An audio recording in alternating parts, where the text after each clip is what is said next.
Hi friends, ഈ news നിങ്ങൾ കണ്ടപ്പോൾ അലർജി ഉള്ള ചിലർക്കെങ്കിലും ഒരു പേടി തോന്നിയിട്ടുണ്ടാവും അല്ലെ?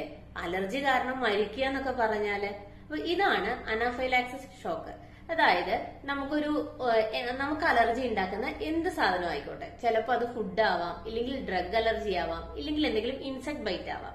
അപ്പൊ ഇതിന്റെ ഒക്കെ ഫലമായിട്ട് നമ്മുടെ ശരീരത്ത് ഭയങ്കരമായിട്ടുള്ള ഒരു അലർജിക് റിയാക്ഷൻ നടക്കുകയും കെമിക്കൽസ് റിലീസ് ചെയ്യുകയും ചെയ്യും. അപ്പൊ ഇതിന്റെ ഫലമായിട്ട് നമ്മുടെ ശരീരത്തൊക്കെ തടിച്ച പാടുകൾ ഉണ്ടാവാറുണ്ട്. അതായത് കൊതുകൊക്കെ കടിക്കുന്ന പോലെയുള്ള തടിച്ച പാടുകൾ തണർത്തു പോകും. ഇത് ചിലപ്പം ചുണ്ടിലും അതുപോലെ തന്നെ ശ്വാസനാളത്തിലേക്കും ഇത് വരാം. ശ്വാസനാളത്തിൽ ഇങ്ങനെ തടിച്ചു വരുമ്പോൾ നമുക്ക് ശ്വാസം എടുക്കാൻ ബുദ്ധിമുട്ട് വരികയും ശ്വാസതടസ്സം അനുഭവപ്പെടുകയും അതിന്റെ ഫലമായിട്ടാണ് ഇതൊരു മരണകാരണമായി മാറുന്നത്. അപ്പൊ ഇത്തരത്തിൽ നിങ്ങൾക്ക് അലർജി ഉണ്ടെങ്കിൽ നിർബന്ധമായിട്ടും ട്രീറ്റ്മെന്റ് എടുക്കേണ്ടത് അത്യാവശ്യമാണ്.